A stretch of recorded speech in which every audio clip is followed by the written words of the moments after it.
First day ng ating Rusi Sparkle 125 Fi.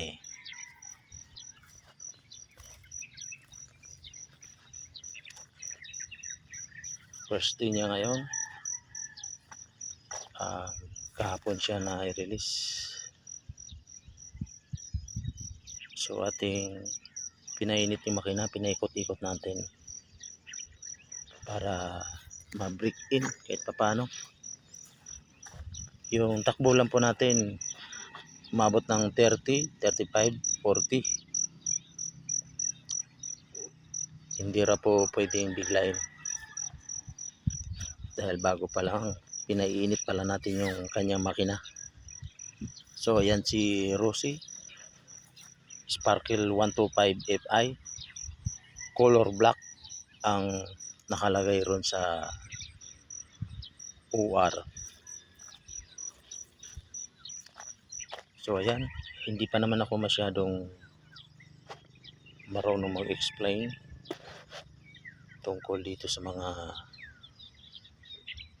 iilan lang features ang alam ko dito. So nire-review pa natin. Ito lang, pinapakita ko lang yung first day niya mula ng umpisa ngayong araw na to. Gagamitin natin si Sparkle. So smooth yung takbo niya. So ito yung panel board niya. Ayan, bago natin i-start, kailangan po nang lumalabas lahat yung mga numbers dyan sa panel board niya. And then i-start po natin.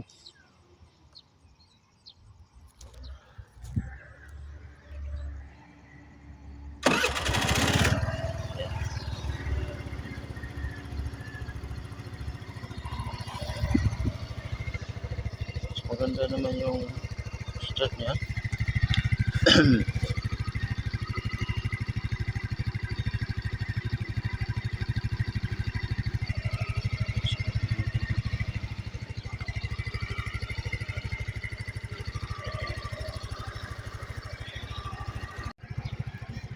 So ayon dun sa mga nare-review ko, totoo nga yung mga sinasabi nila, no, yung mga expert vlogger natin. So may nakalagay sticker dito si Rusi.